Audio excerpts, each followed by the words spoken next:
tentu ada pertimbangan untuk mengusung Anies, ya kan?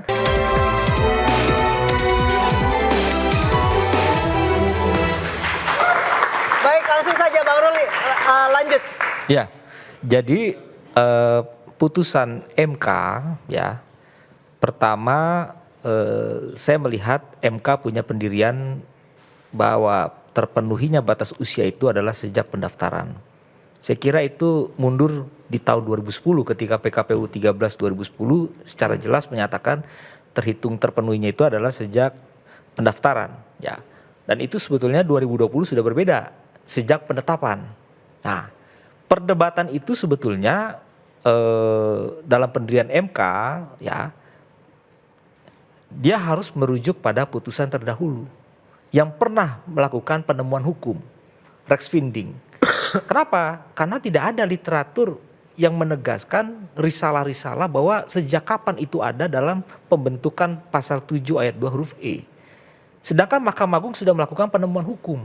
Ini harus kita hormati juga sebagai putusan hukum yang telah berkekuatan hukum tetap.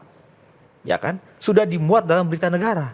Tapi di sini ada kesan ancaman di dalam halaman 50 putusan MK nomor 70 itu, kalau itu ya kira-kira gitu tidak dilaksanakan pertimbangan MK oleh penyelenggara yang itu dilaksanakan untuk pencalonan yang tidak memenuhi syarat tersebut, maka itu berpotensi mahkamah akan menyatakan tidak sah. Oke, Bang Ciko, Yes. silakan menanggapi. Ini menarik ini, karena amar putusannya nggak ada, amar putusannya tidak ada memerintahkan ada norma baru sejak pendaftaran, tapi ada ancaman.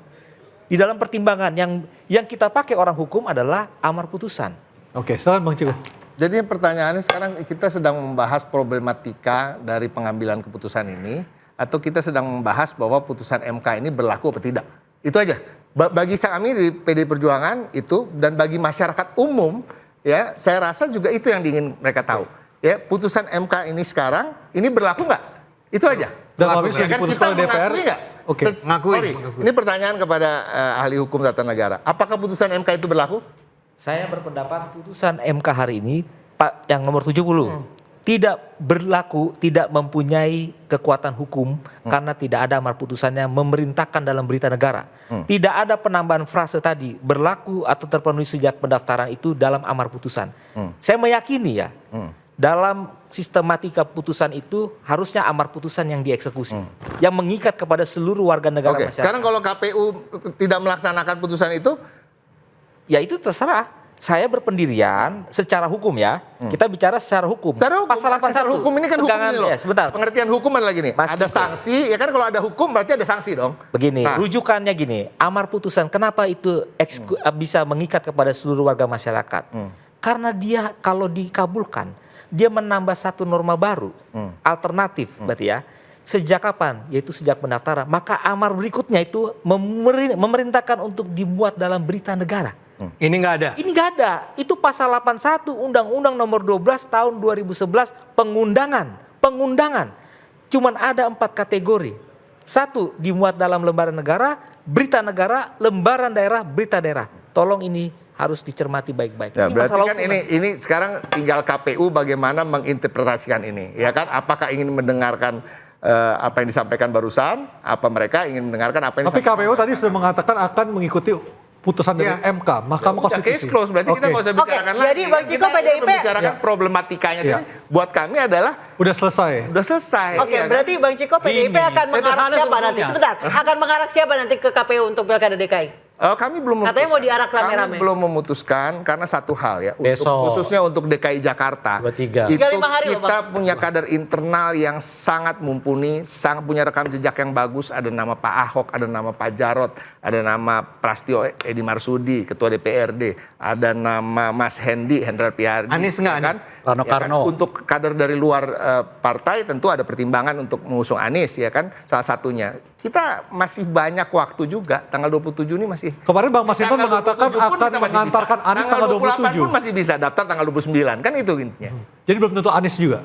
Belum tentu, belum diputuskan. Gini, selama belum diputuskan artinya semuanya belum tentu.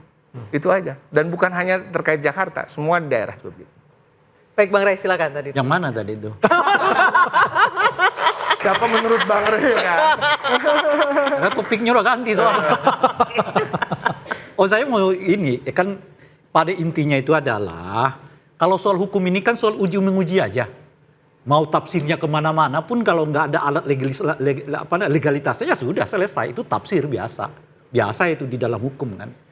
Nah nanti begini menurut saya, makanya kan saya tantang tadi Mas Ade. Ada nggak ditemukan dugaan intervensi? Laporkan dong ke MK gitu. Sebab intervensi itu biasanya dimulai dari dua hal. Pertama memang ada yang berkepentingan. Siapa yang berkepentingan ini? Ya justru salah satunya katanya kan PSI. Mereka berkepentingan. Pengadu siapa? Partai Buruh dan juga Partai Gelora. Kan mereka yang berkepentingan. Atau yang merasa diuntungkan. Siapa lagi yang diuntungkan? Saya kira semua partai-partai non-parlemen itu merasa diuntungkan dengan putusan ini. Bahkan partai-partai yang menengah ke bawah pun boleh jadi merasa ini lebih asik lagi gitu. Itu mungkin yang membuat nggak apa paripurna ini tidak dapat dilangsungkan gitu. Karena ya itu tadi, ini kan putusannya asik nih gitu kira-kira ya. Itu yang pertama. Yang kedua, kalau bukan ini, ya orang yang memiliki kekuasaan yang sangat penuh gitu. Siapa kekuasaan Republik ini yang sangat penuh? Ya yang bisa menggergaji dong. Misalnya pohon beringin yang sangat gede, kan misalnya begitu. Gergaji. Tunggu dulu, saya kan belum masuk ya ke pokok. Saya belum masuk nih ke intinya.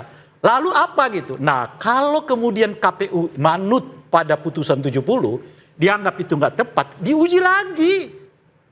Oke, soal gergaji menggergaji, silakan Bung Panel baru. Kegergaji menggergaji. Sampai disebut-sebut loh berkali-kali. Saya mau mengucapkan terima kasih dan panjang umur bagi demokrasi di kita. Terima kasih juga kepada teman-teman mahasiswa yang hari ini telah memainkan perannya yang sangat penting bagi tegaknya demokrasi. Ini ucapannya tulus dari dalam hati. Tulus. Saya juga bagian dari gerakan mahasiswa di masa lalu. Ya, dan itu harus diapresiasi gitu.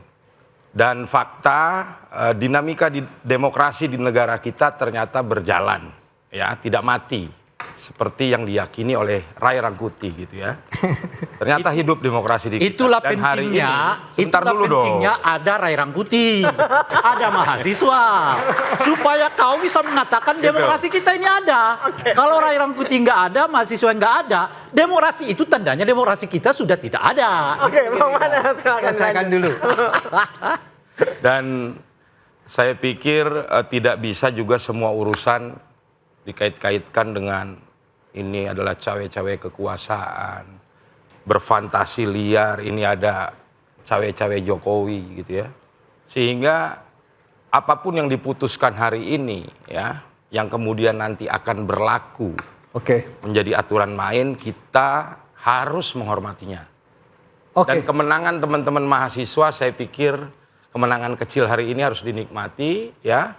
Dan Projo akan tunduk patuh pada semua keputusan itu. Kita siap memenangkan ya, menyongsong pilkada serentak yang menjadi bagian dari pesta demokrasi, dan Projo akan siap memenangkan calon-calon yang didukung. Saya pikir teman-teman mahasiswa pun udah bersiap Saya memenangkan sebetulnya calon-calon berharap yang teman-teman karena dukung. Projo itu udah besar sekali, mereka coba dong salah satu kader mereka maju sebagai calon independen gitu. Udah. Apakah ada calon-calon yang lain akan diambil oleh PSI? Waktu kita Ada. 1 menit lagi. Silakan, 1 menit lagi. Ada. Ya di mana? Banyak. Oh gitu. Ini demokrasi nih. Diam-diam. Dengan putusan MK ini, apakah PSI berani untuk mencalonkan calon sendiri yang independen terlepas dari kepentingan dari Kim Plus, Bang Ade? Ya kalau PSI sih sebetulnya punya kebebasan untuk melakukan apapun, tapi kan kita memang berada pada posisi saat ini untuk senantiasa berjalan bersama teman-teman yang lain. Nah, dalam hari ini Kim ya? Cara menerjemahkannya adalah bersama-sama Kim.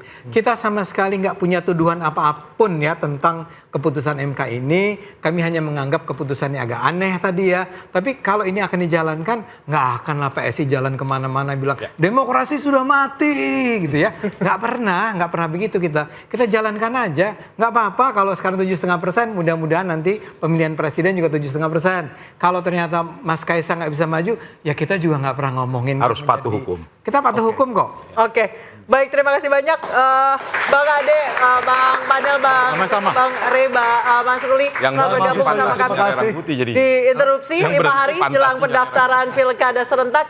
Dinamika politik pasti akan terjadi seperti hari ini. perubahannya setiap detik, setiap menit. Kita nantikan keriuhan dan keramaian apalagi yang terjadi. Adik-adik mahasiswa sudah standby di posnya masing-masing. Saya Anisha Dasuk. Dan saya Ari Ardi, terima kasih atas kebersamaan Anda. Selamat malam. Sampai jumpa. Padahal itu udah sisa-sisa. Thank you, Bang. Sisa suara. Thank you ya. Oke.